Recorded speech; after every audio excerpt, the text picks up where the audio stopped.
What's cracking with it, y'all? How y'all doing out there? Now check it out, right? Try to do this story real quick. We on our way to a job site. I'm at work. Now, somebody wanted me to tell this story, but I didn't want to tell this story only because I don't really remember it that much. I just remember bits and pieces of it. I probably was pretty drunk. This is about 1986, 87, around that era. You know, I was around 15, 16 years old or so, and it was a concert at the California Ballroom.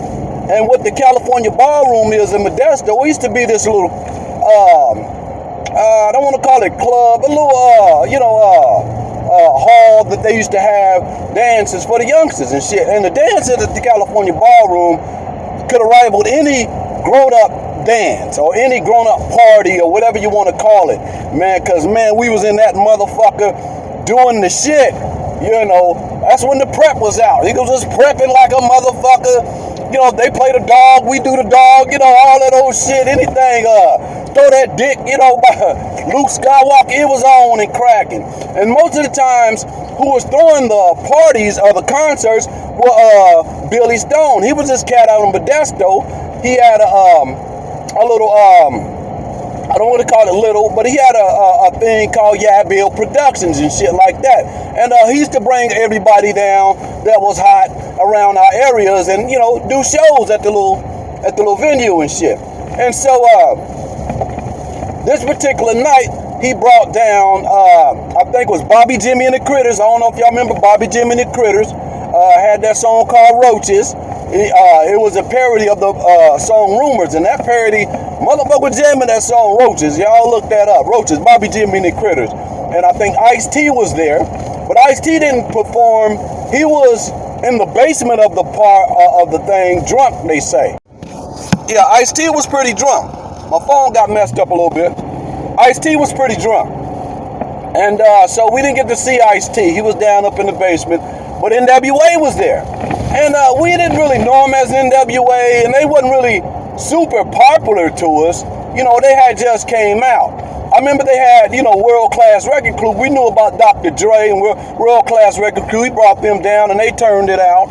And but NWA, they was popping, but you know, they had just came out. You know, and we didn't know them as NWA. We knew them as Boys in the Hood. And so this particular night, you know, our whole clique gets there. Now, back then, you know, you had the LA Raiders. And our crew's colors, our gang colors, was gray and black. So we used to wear a lot of Raiders shit. Well, you know, we wouldn't wear LA Raiders shit. We would wear Oakland Raiders shit. We was from the Bay Area, kind of, you know, Northern California, Bay Area, Valley area. And so we wouldn't wear LA Raiders shit. We wear Oakland Raiders shit. And so, you know, that was our colors and shit like that. But when NWA came down, they had on all Raiders too. And I remember they was on stage and we had a standoff a little bit. We was in the audience and we looking at them. We kind of mean mugging each other like, what's up? What's happening? You know what I'm saying? But, you know, nothing in crack. But it was basically on all, you know, y'all think y'all bad because y'all got on that's our colors. You know, all this old type shit. We was just on some young dude haterism shit. And our clique was probably about 10, 20 deep. And the guy, Billy Stone, who did the show, he used to have, a couple of the gangs around the area, kind of like do security for him a little bit. Not really security, but, you know, we had his back. You know, we knew him from the streets and shit like that. And you know, he used to call on us for certain things and shit like that. And basically, he used to go through, I think Big E and my uncle, Tony Hyde, which is doing Thriller shows back in the day, Michael Jackson shows back in the day. But they had a rap crew called The Establishment, and I think they was performing that night also. So Billy Stone, well, the concert went, and I'm gonna shorten it up. The concert went, and you know, I guess they performed, and they got done performing, and they wanted to get paid.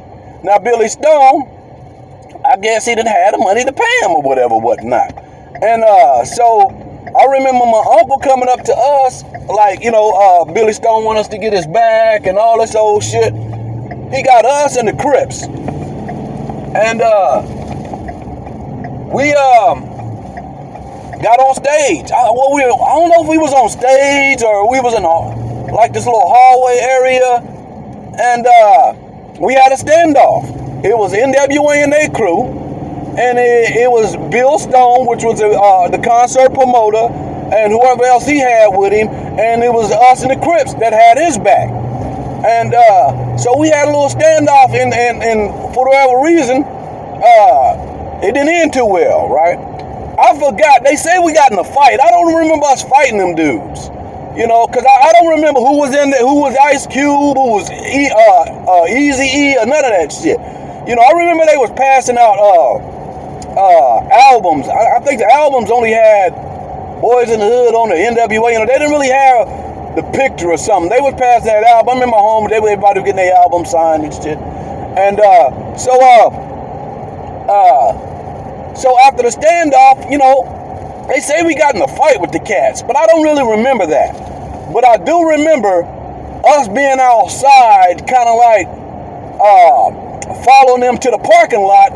And when they got to their motherfucking cars, they were driving Suzuki Samurais. I forgot how many of it was them.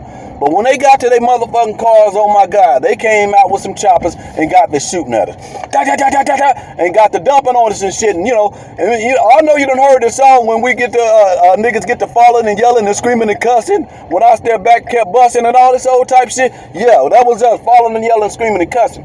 And, they got, after they cleared everything out, they got back in their trucks and, did it moving. Got in their Suzukis and did it moving. Got on the highway and did it moving.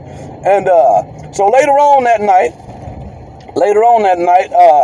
we go to the, we hear it's an after party. Bill's having an after party. We didn't know that NWA was going to be there, because we had just got into it with the dudes behind him and shit.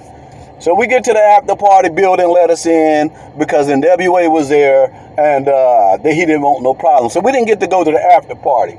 But we talked to a couple of people that was in the after party. My cousin Nina, she was talking to Dr. Dre, and I had a homegirl mess with EAZY, and that was my story on that. And we didn't really get into it, but they damn sure shot us up real decent in that motherfucking. We got up out of there, man. So I'm saying that they was really with the business, man. Them dudes was really with the business, man, and we knew when we was me mugging them on stage and shit like that. Them dudes was really with the business, man.